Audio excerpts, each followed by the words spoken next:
చాలాసార్లు ఇంట్లో మనం మాట్లాడే చాలా మాటలు ఎలా ఉంటాయంటే అవి ఫిర్యాదులు. ఇంట్లో భర్త అప్పుడే వస్తాడు అలసిపోయి ఇంటికి, మొదలెడుతుంది ఈవిడ చిట్టా ఉంటుంది రెడీగా.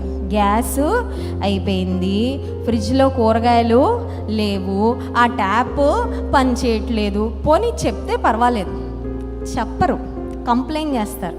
ఆ కంప్లైనింగ్ ఎలా ఉంటుందంటే ఆ నస భర్త భరించలేక మళ్ళీ ఆఫీస్కి వెళ్ళిపోవాలనిపిస్తుంది. అర్థమవుతుందండి? కొన్నిసార్లు భార్యలు పెట్టే నసలు ఎలా ఉంటాయంటే భర్తకు అనిపిస్తుంది ఇంకా నేను ఇంట్లో ఉండడం కన్నా ఆ ఆఫీస్లో ఉండడం బెటర్ అనిపించేలాగా కొంతమంది మాటలు, కొంతమంది పరిస్థితులు ఉంటాయి. ఫర్ ఎవ్రీథింగ్ దే కంప్లైన్, అన్నిటికీ ఫిర్యాదులు చేస్తూ ఉంటారు. దేవుని పాదాల వద్దకు వచ్చినప్పుడు కూడా ఇచ్చిన వాటన్నిటిని బట్టి స్తుతించకుండా నాకు అది ఇవ్వలేదయ్యా, నాకు ఇది ఇవ్వలేదయ్యా, అయ్యా వారికి అది ఇచ్చావయ్యా, వీరికి ఇది ఇచ్చావయ్యా అని ఎవరితోనో పోల్చుకొని ఏడుస్తూ ఉంటారు తప్ప దేవునికి ఇదిగో ప్రభా ఇది ఇచ్చావు. ఒకప్పుడు దేనికోసం ప్రార్థన చేశా, నాకు ఇచ్చావయ్యా, నీ కృతజ్ఞతలను దేవుని కృతజ్ఞతాస్తుతులు చెల్లించి ఆయనను ఘనపరిచే అనుభవాలు ఉండవు. Hannah was a wonderful woman who worshipped God. కుమారుడిని ఏలీ దగ్గర విడిచిపెట్టి పరిచర్యకు విడిచిపెట్టి షిలోహులో వెళ్ళిపోయే సందర్భంలో హన్నా స్తుతించి